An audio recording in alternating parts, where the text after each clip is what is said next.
I don't see any public parking. Although at the same time, I don't see any signs about not parking on the side of the street, so I think that's just what we're going to do for now.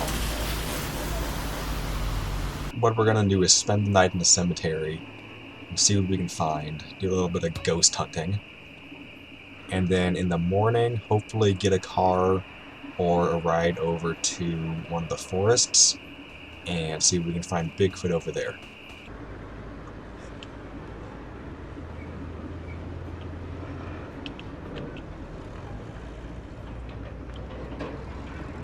Good thing that police didn't see me jump the wall over there.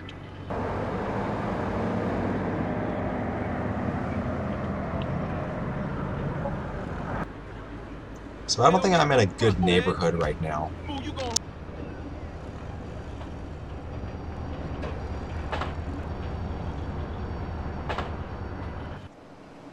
Not sure how I ended up down here. Well, that took a while, and we made some detours we are probably not going to make ever again, but we are finally back home. So it's 3 a.m., a little early to go for a drive, I know, but now's a better time than ever.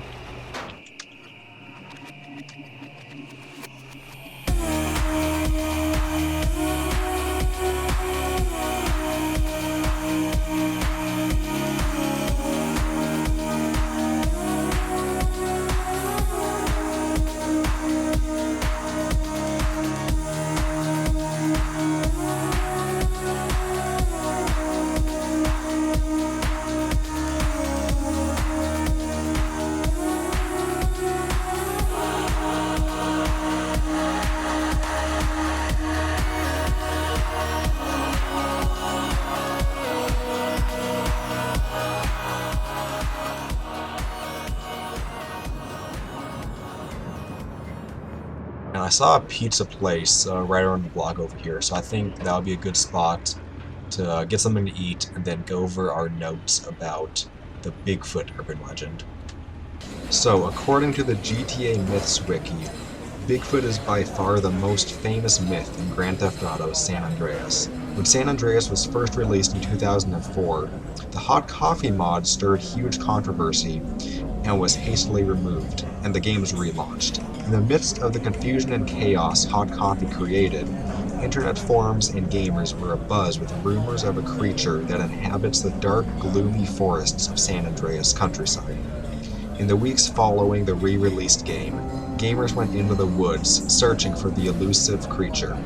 Videos and screenshots that claimed to depict the legendary Bigfoot saturated the web. This only intensified search efforts that seeked to discover the truth once and for all. Years passed, and still, no one was able to definitively say whether Bigfoot was ever in the game or not. So that being said, I think it's time to find Bigfoot.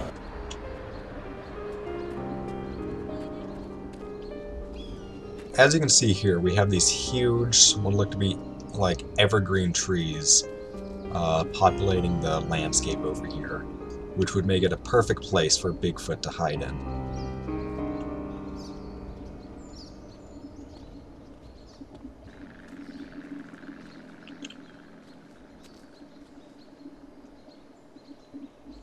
Upon investigation on some of the local plant life in this area, I can conclude that Bigfoot does not live here.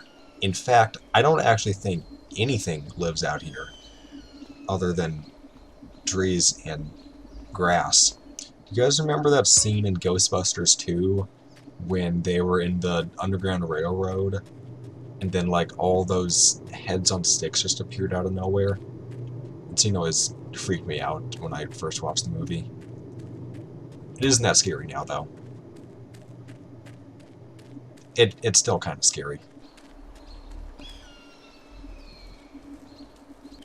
And we have this really spooky looking cabin over here, which I think would be perfect to spend the night in while we are out looking for Bigfoot.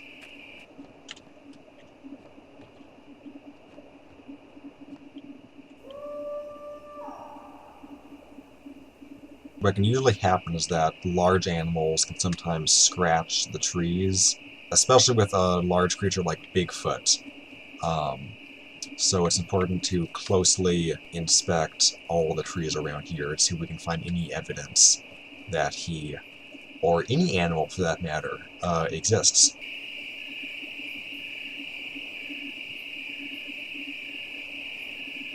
We did not really find any hints that Bigfoot is around here out in the forest.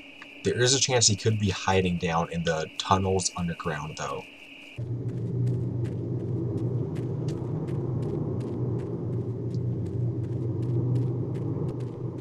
Okay, this is interesting. It looks like we found a secret door, and it doesn't look like we can get inside. I think this could be an urban legend of itself right down here. Where does this door lead to?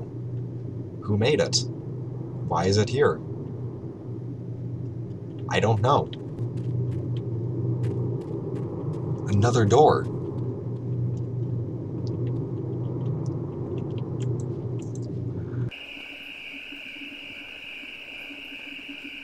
So we made it back to the cabin, and I think I'm just gonna camp out here until morning, just to be safe.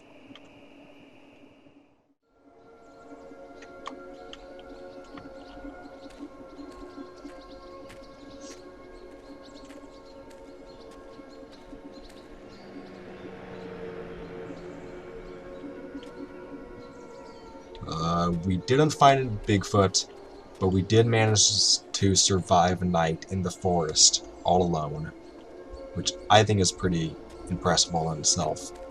And we did find those two weird doors down in the tunnels, which I think would be worth looking into. But until then, I got a bit of a trip to make back home, and I think I'm gonna call it there for this episode of Myth Hunting in San Andreas.